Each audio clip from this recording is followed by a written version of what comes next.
सध्या नागपूर दक्षिण मतदारसंघात थेट शिंदे विरुद्ध फडणवीस असा संघर्ष उभा राहिलाय। त्यामुळे या मतदारसंघात महायुतीत धुसफूस दिसून येते। शिवसेनेचे कार्यकर्ते भाजप उमेदवाराच्या प्रचारात सामील होत नसल्याची तक्रार आहे।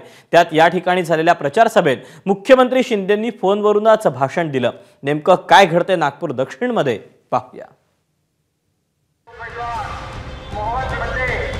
7 नोव्हेंबरला दक्षिण नागपूर मतदारसंघात पार पडलेल्या सभेतली हे दृश्य। भाजप उमेदवार मोहन मतेंच्या मोबाईलवरून बोलतायत मुख्यमंत्री एकनाथ शिंदे। तिसऱ्यांदा विक्रमी मताने विजयी करा अशा प्रकारची विनंती आपल्याला मी करतो। महायुतीचे उमेदवार मोहन मतेंच्या प्रचारासाठी मुख्यमंत्री या सभेला येणार होते, पण ऐन वेळी मुख्यमंत्र्यांना उशीर झाला आणि त्यांनी मोबाईलवरूनच सभेला संबोधित केलं। महायुतीचा आणि त्यामुळे त्यांच्या आडनावातच मते आहे। पण यामुळे दक्षिण नागपूर मतदारसंघात गुजबुज सुरू झाली।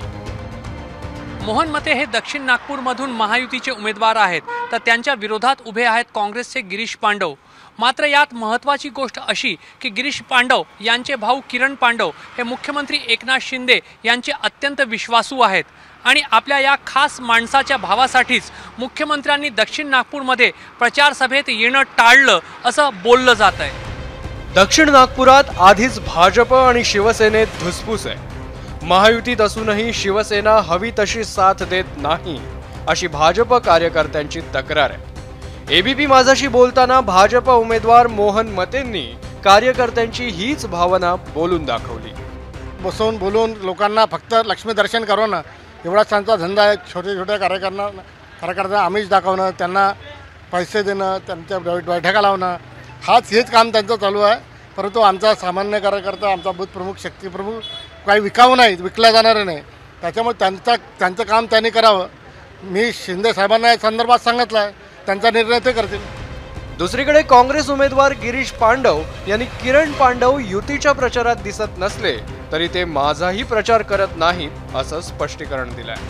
पण त्यांनी एक सूचक वक्तव्य करत अनेकांना बुचकाळ्यात टाकलंय। तुम्हाला सांगतो की दक्षिण नागपुरामध्ये नक्कीच तांडव होणार आहे आणि पांडव जे आहे या मनुवादी विचाराच्या लोकांना हद्दपार करणार आहे आणि एक प्रकारे कार्यकर्त्यामध्ये उत्साह आणि जनतामध्ये उत्साह दिसतो आहे।